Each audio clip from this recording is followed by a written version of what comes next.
I'm going to show you exactly how we trialed 3 different methods to grow beets and which one came out the best. But I'm taking y'all beyond seed to harvest in this video.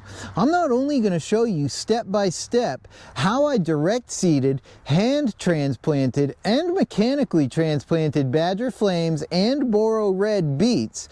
You'll see how I prepped each bed, amended the soil, and set up irrigation for each method. How I efficiently harvest, wash, package, and deliver produce to restaurants with absolutely no packaging costs. And you'll definitely want to stick around to the end of this video because I'm taking you with me to deliver these beets to Chef Avi. I like to feed you. I like eating. At Kopita Restaurant, voted Knoxville, Tennessee's #1 vegan chef 3 years in a row. And what Chef Avi is going to show us what he does with these beets will completely blow you away. He's going to show us how he turns these beets, using the tops and all, into a beautiful Mediterranean-inspired dish. We use a lot of very ancient technique over here. And trust me, you are not going to want to miss out on that.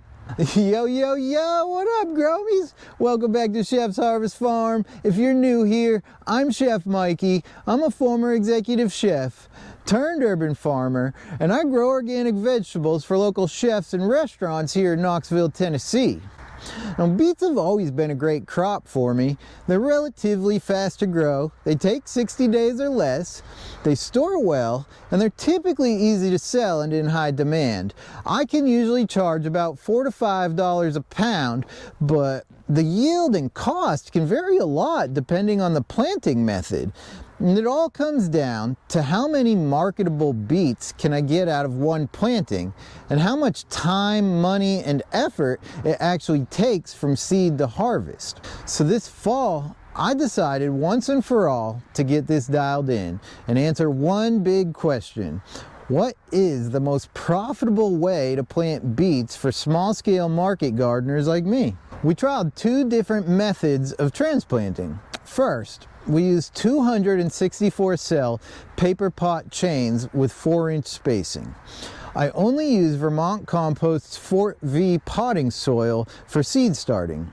Beets are heavy feeders, and since the paper cells are so small, they need a lot of fertility. Vermont compost is the only mix I've found that doesn't need any extra fertilizer to grow strong, healthy seedlings. And you'll see later on in this video why that fertility really matters. To get started, we filled every cell with potting soil, and we used a dibbler to make a nest for each seed so I don't have to poke holes with my fingers. Then I used the quick click drop seeder to drop 1 seed in each cell. It only takes a few seconds to seed an entire tray. So I thought this was going to be the perfect setup for a fast, efficient transplant. But we'll get back to that in a minute. Next, we started seeds in 128 cells. Again, using Vermont compost, we placed 1 seed per cell by hand. They do make plates for the quick click drop seeder for standard plastic trays, but I just haven't found it necessary to buy one yet because I don't typically do very much hand transplanting. So I'll leave links in the video description for all the tools and equipment you see me using in this video. So be sure to check for discount codes and affiliate links if you're interested in any of these tools. Some of them do pay me a small commission, but I always try to negotiate additional discounts for you guys whenever possible. So I really do appreciate everyone for using the links and the discount codes. It really goes a long way to support the channel. Thanks y'all, appreciate it.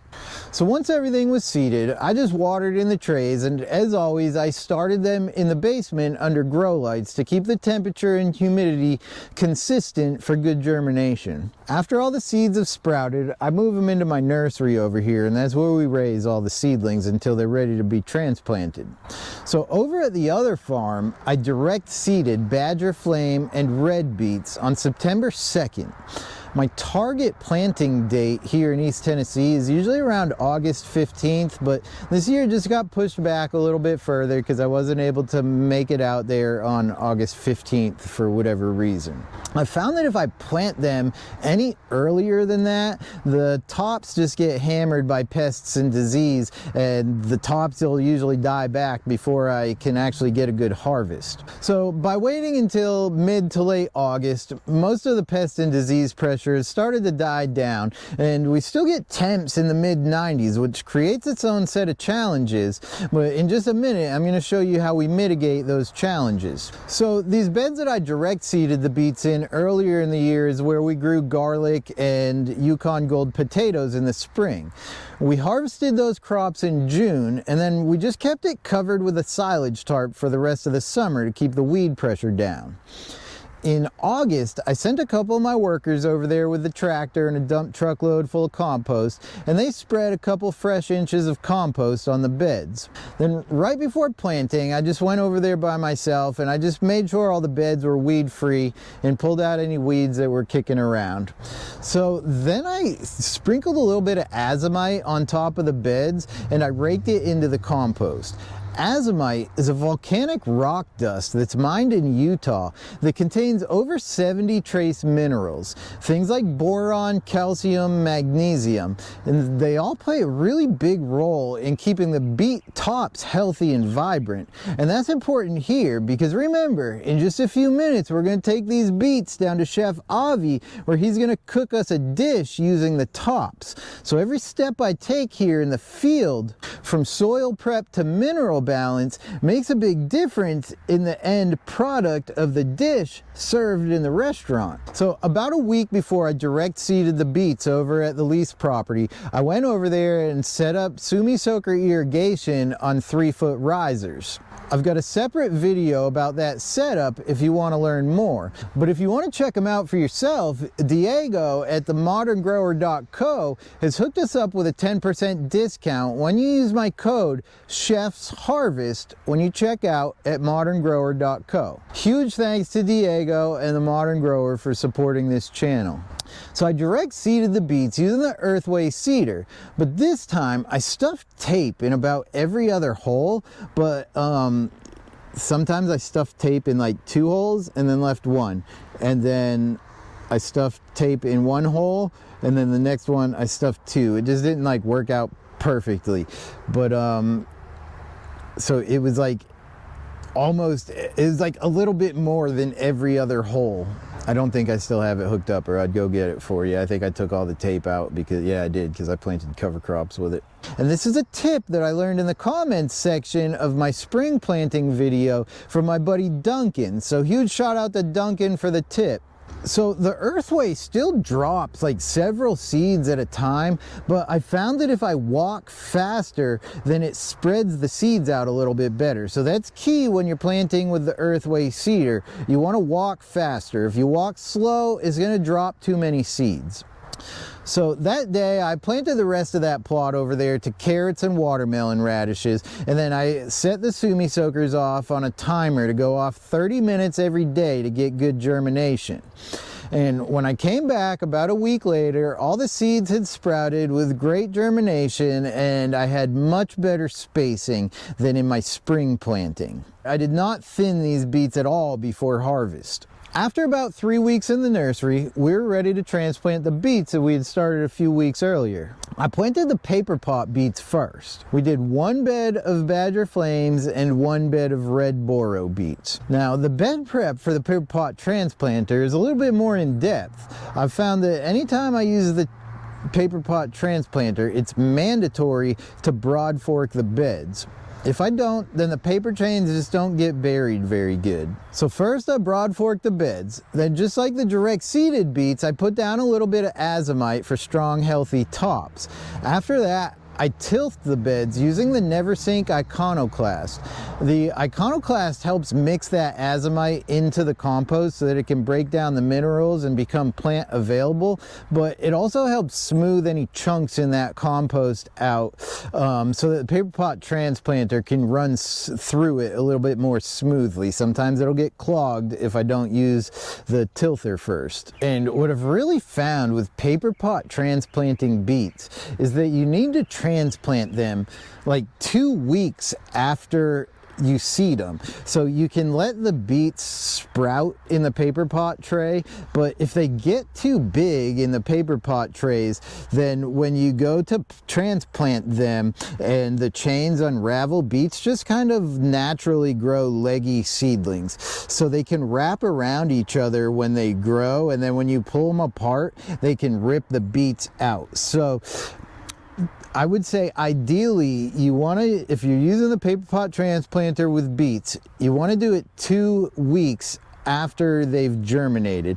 Once you start getting to 3-4 weeks, they get too big and it causes you problems. And also because the cells are just like next to each other like this, the roots get tangled underneath, and so when the roots get tangled around each other, then the paper chains get pulled apart and it causes a lot of stress, and it can make the paper pot transplanter not work as well. So timing is everything when you're using the paper pot transplanter for beets. You cannot let them get too big in the cell trays. But you can see how they're like super floppy. So that's like why they don't work good in the paper pot transplanter necessarily, because they'll like get tangled around each other when you try to pull it, you know what I mean? So once we got the paper pot chains transplanted, then we dragged drip irrigation back into the beds. I flushed the lines and set them up, and so I grew all of the transplanted beets in high tunnels here. So I've got drip irrigation and overhead irrigation set up in all of my high tunnels, so it gives me 100% control over the moisture in there. After we set up the irrigation, I put hoops over the paper pot transplanted beets, and we installed shade cloth because it's still getting temps in the 90s every day. So if I don't put shade cloth on them, then the beets will just die from the summer heat. So that's one of the downsides of transplanting in the summer. So next I moved on to the hand transplanted beets. For the bed prep on those, I skipped the broad forking, but I still added azomite and I tilthed it in.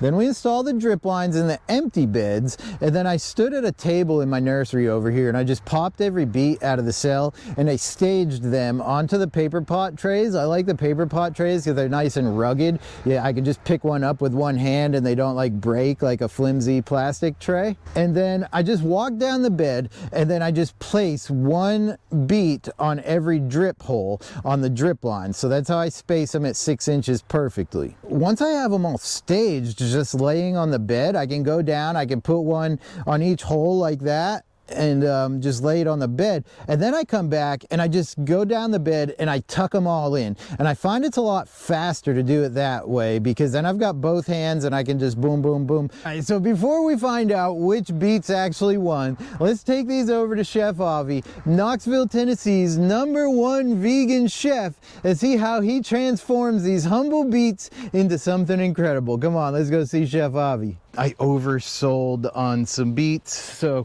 I had to run over here to see if I could grab some beets out of here for Chef Avi.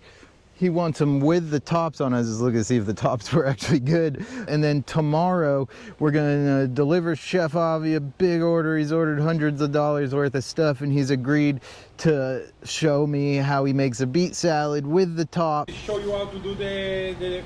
Yeah.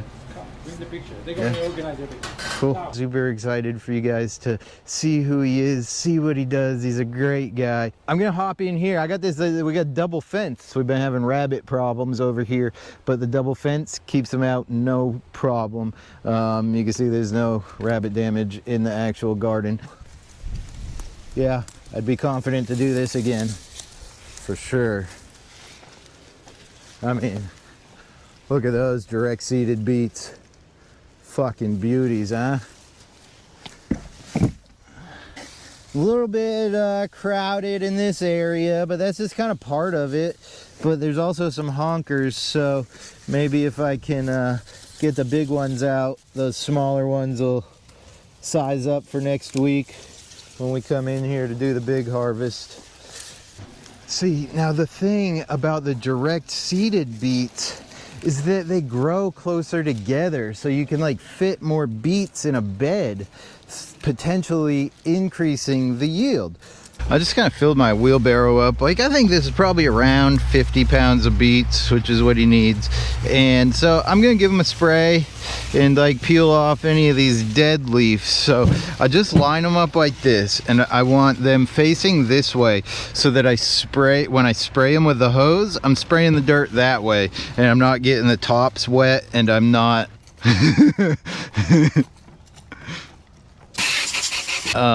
spraying the dirt on top of the tops, right? If you spray them this way, you're just spraying your dirt on top of the, right onto the tops. And then you also don't want to deliver wet tops because he cooks with the tops. So they won't store as well if they're wet. So I want to keep them as dry as possible. Then I got this rack, so I'm just going to spray them off here, put them on this rack so they could dry for a minute. Then I'll go grab a tote and we'll just pack them right off this, right into a tote, and I'm just going to deliver them right in the tote. And then he'll give me my tote back the next time we go back. So the crate weighs like 8 pounds. That says we're at like 31, so it's really only 20, you know, like 22, 23 pounds of beets. You know, we got a ways to go. Ugh. Chef Avi's really great. Like, he's somebody I can reach out to if I just have like a lot of extra produce. Like, for instance, I've got this parsley in here. So this stuff was harvested on October 9th. The date today is October 23rd, but like it's still perfectly good. Called Chef Avi yesterday. I told him, I was like, yo, Chef, I've got 10 pounds of parsley extra, but it's like 10 days old. I was like, can you use it? If you use it fast, like, it'll be good. It's still good right now. I'll give it to you half price. You know what I mean? He's like, yeah, bring it. I'll take it all. Sweet, dude. So I've got all this parsley we're gonna bring him today. So these are Chef Avi's beets, but the big thing that he's helping me with, all those crates are watermelon radishes, and the seed packet says like 50-55 days on them. I went back 45 to 50 days later. I didn't go over there for a few weeks. I just got super busy here, and they were all like softball size. I don't know if you could tell how big that really is. Look at that guy. He's huge. It's like a double handful. It's like definitely the size of a softball. So then my yield is just like insane. Like, I got all these crates, is like hundreds of pounds of watermelon radishes that are too big, and most people don't want them this big. And Chef Avi's gonna take all of these oversized watermelon radishes and he's just gonna pickle them all and use them in his restaurant over time. So I'm gonna sell them to him for $2 a pound, and he's gonna take it all at once for 200 bucks. So like, you know, I'm not gonna make a ton of money off that harvest, but like, I'll make some money off it, you know. I'm not losing money. Then I still have like all these good sized ones that I'll sell to the other chefs. So you want me to show you how to do the this? Yeah. Come, bring the picture. That we make it from the top of the beets. Beautiful. The celery is going to the top of the beet salad. The top, the green stuff that you brought me today. Yeah. I already cook it. You can see it over here. But let me start with the garlic. Ayman, you make sure you make something good to eat for them, okay? And when you have chance, take the green of the beets, the top, and put it in a sifter over there, okay? This salad every Friday night, my mom used to make it. Celery, the green of the beets, the top, and that's it. And a lot of cumin. You say mom used to make it? Yeah. Every Saturday, every Friday.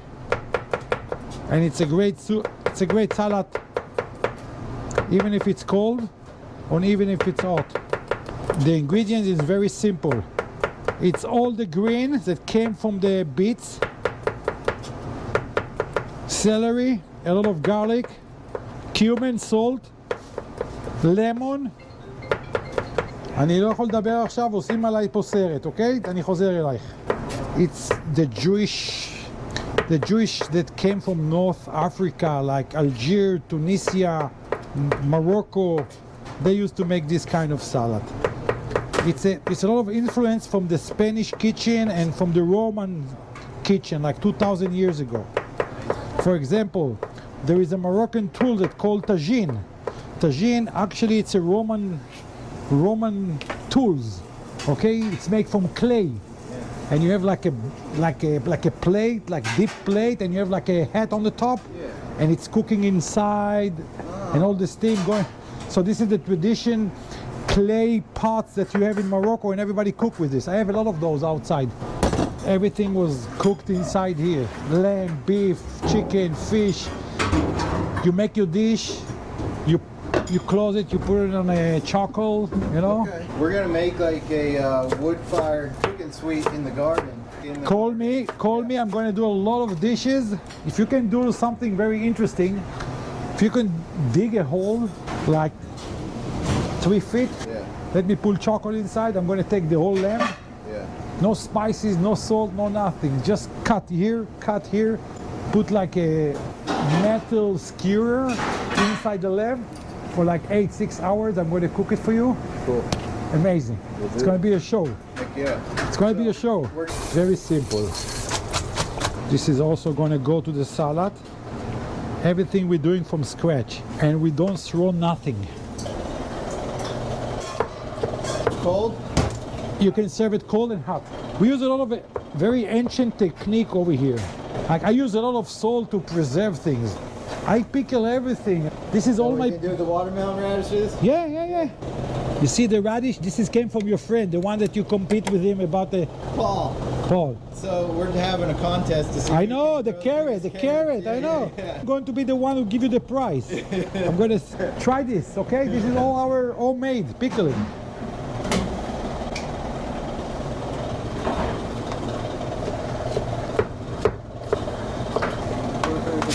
Okay, everything is ready and prepared to cook it. And you're gonna only from your product. Love it. Serious. Love it. Now let's go and do this. Now we don't use any seeds oil over here, okay? Only avocado oil, beef tallow that we make over here. We're gonna cook it now. Come. We're gonna put paprika. Okay, let's open the spices. We're gonna put a lot of cumin. Fresh cumin that came from Israel, and we grind it over here. Salt. Okay, we open the spices a little bit. We're going to take your celery leaves and we're going to do the top. Okay, now don't forget, it contains a lot of water.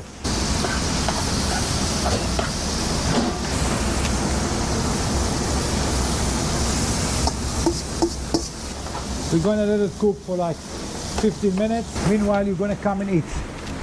Come, take this. Ayman, it's very spicy, be careful. Sit over here. Now you hold it like a sandwich and you eat it, okay? This is spicy. Okay, we don't serve Coca-Cola over here. We don't serve Pepsi. Only water and soda water. Yeah, Club soda. water. Just pitcher of water. Always add tahini. So you're going to make a mess in your face. I didn't know if I told you, I'm going to open a bakery in the main floor over here. Oh, no way. Like sourdough. Awesome. We're going to bring the flour from Israel. Yeah. We're going to make, in the basement we have a bakery room. So we're going to make everything in-house. I like to feed you. I like eating. So, Chef, Yeah. what's the address here? Where are we? If people We are in wanna come Kopita, see? we are in Kopita, 507 South Gay Street, on the mezzanine floor in the Embassy Suite, downtown Knoxville.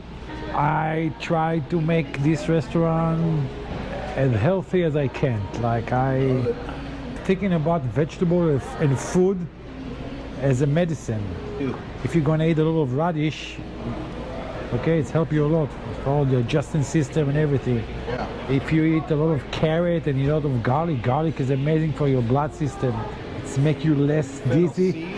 No, fennel. Yeah. Do you Yeah, use the whole fennel thing. here? Yeah, Allah. I got fennel. Bring it to me. I'm gonna buy everything. Do we have any left? Bring everything. Yeah, but I'm very proud of my product. I'm proud of your product too. No, especially when, you know, I support all the farmer over here. Yeah, I like the reels you've been posting on Instagram. Yeah, listen, first of all, I like to bargain with them. Yeah, I know. I know though. But in the end of the day, you know, I give them more. But sometimes it really helps me because, like, with the watermelon radishes, you know what I mean? Like, what the hell else am I going to do with all those? I saved, like, a crate for me, you know, that I'll sell for $6 a pound of the smaller ones, but it helps me when you take all those off my hands. Bring me everything. You know what I mean? I'm going to pickle it. I'm going to cook with this. I'm going to do everything with this. Yeah. My customers, they came like a year ago to eat the watermelon radish that you gave me. Yeah. And they still mention it to me, and they said, yeah, please bring me more.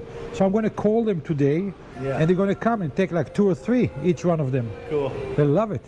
Is the quality okay when they're that big? I don't care. I don't either. I think it's okay. It's okay. Flavor is the same flavor. Yeah. Wow.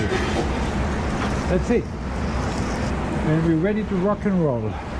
A container to put the salad. Thank you. You still wake up in the morning? Yeah. Go to the garden or go to the gym? I go to the gym at 3 p.m. every day. What time you go to bed? 9. Wow. No social life? No. Nothing? No. Serious? Yeah, no. It's work. Yeah, I don't drink alcohol. No, me too. I don't drink alcohol. No. I don't. I mean, yeah, I work. You know, I spend a lot of time working on YouTube and stuff like that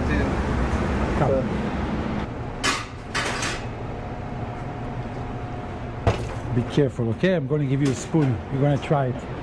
I brought you a case of just tops too. I know. I see. Okay. He was bringing them to the compost. I said, hey, don't throw nothing. Don't throw any tops. Nothing. No. Top of the celery. Now I need the celery roots. The roots. Next year. Yeah.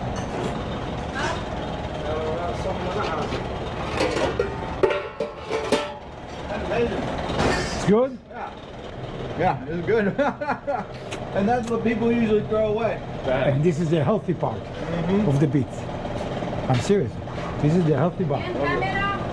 Camera, Aisha, take a picture with Aisha. Thanks, man. I appreciate you doing this for me. Thank you. I need that back. Thank you. Yeah. Send me the link. Oh, for the video? Yeah, it'll be a few weeks. Thank you, Chef. Appreciate you. Thanks, guys. I actually thought, and I was super hopeful, that the paper pot transplanted beets were going to come out the best, but they actually came out the worst. The hand transplanted beets just do the best. I think like I was saying when we planted the paper pot transplanted beets, if they're like not just the right size and they get too big, then they kind of like have a hard time unwinding, and I think that really just gives them really bad transplant shock, whereas opposed to like hand transplanting, you can really like plant them nice and deep and like not disturb the roots so much. So all these I just pulled out of the hand transplanted bed, and I mean honestly the ones that were paper pot transplanted 2 weeks earlier look like they need another 2 weeks. So I mean I think they definitely grow faster hand transplanted due to reduced transplant shock, I believe. And then these hand transplanted red beets, same thing. These guys all look gorgeous. The paper pot transplanted beets on the other side of the garden look like they still need another week. So I'm just gonna go through and pick my orders out of these hand transplanted ones, honestly, and they definitely sized up 2 weeks, 2 to 3 weeks faster than the paper pot transplanted beets so far. What I'm thinking for like the springtime is I'm just gonna hand transplant beets. It just kind of makes the most sense for me to get a better product at the end of the day, even though it's a little bit more work up front for sure. I mean, I can grow them bigger in like 72 cell trays. It takes a little bit more potting soil too, but going into the spring, coming out of winter, it will really give me an opportunity to grow the seedlings nice and big in the 72 cell trays and then hand transplant them from there. And then once I get them in the ground, they'll only end up taking like 30 to 45 days from that point. I mean, at this point too, I can like hand transplant a bed super fast. Think that it's worth it, where in the past I thought it wasn't worth it, but I don't know, I just keep experimenting and seeing what's better. But that's kind of what I'm feeling right now. I think hand transplanting is the best. We'll check the direct seeded beets tomorrow over at the other property and see how those are doing. But that's like super hard to get dialed in for me too, like the seed spacing. So these are our direct seeded beets, and they look fantastic, to tell you the truth. The best direct seeded beets I've ever grown, for sure. Last time they were way too close together. It's amazing. Since I dialed in that seed plate, look at those. Gorgeous. I mean, come on. It don't get no better than that. These are gorgeous. Look at that shit. Come on, get out of here. You like apples? How you like them apples, huh? There's definitely like some small ones. They're not all like honkers, but that's okay, because I'm just like, I just need like 25, 30 pounds of these for Chef Avi right now, and then we're gonna come back next week and like harvest all this. That's all carrots, so we'll get into the carrots next week. Oh man, these are nice though, dude. These are the best direct seeded beets I've ever grown, for sure. So that is super promising. You know, we've got the seed plate dialed in. Yeah, I'd be confident to do this again, for sure. I mean, look at those direct seeded beets. Fucking beauties, huh? Gorgeous. These are the best direct seeded beets I've ever grown. Super happy. Listening to Ray J, if you're wondering. I basically listen to gangster rap, R&B, and reggae all day while I garden, and that is the life I live, baby. It's funny, I had some people like commenting on my Facebook, on a Facebook post last week, as if like what I do is not real. Sorry people, it's real. This is the life I live. This is what I actually do every day. So that's what we got for Chef Avi for tomorrow. All of the hand transplanted beets came out perfect, and they only were in the ground for like 5 weeks. Those beds are completely harvested, and I've planted something else now. And the paper pot transplanted beets, like we keep going in and pulling out all the biggest ones and bringing them down to Chef Avi, but it's been 3 weeks later now, and the paper pot transplanted beets are still in the ground, like waiting for half of each bed to size up. The direct seeded ones look like they're kind of all like uniform and ready at the same time too. So I think I've kind of dialed in the earthway seeder and hand transplanting. I will probably never paper pot transplant beets ever again. It's just horrible. It's a headache. So I actually want to like do some trials in the springtime to see if I can get the Jang dialed in. I've never really been able to get the Jang dialed in, but some people in the comments section of some YouTube videos have like told me some things, like if you take the felt off the roller, then the seed can drop down better on the Jang seeder. So I'd like to try that. So maybe we'll do some comparisons, earthway seeder versus the Jang seeder. And then somebody in the comments section actually mentioned one time that the Haas seeder is great for transplanting beets. So if I can get my hands on a Haas seeder, either like pay for it myself, or maybe I can get Haas to send me one. I don't know those guys, but like, so I don't got no problem reaching out to Haas and be like, hey man, you want to send me a seeder so I can make this video? People usually say yes when I ask them. So we'll see. So anyways, that's kind of like where I'm at and what I've learned through this. Like what I thought was going to be the best, paper pot transplanting beets, actually turned out to be the worst. Hand transplanting is still the best for me, which is super unfortunate. So we'll definitely do some more trials next year to see what's the best way to direct seed beets. Well, I hope this video is helpful for you. If you'd like to learn more about the Sumi Soaker irrigation, you could check out this video right here.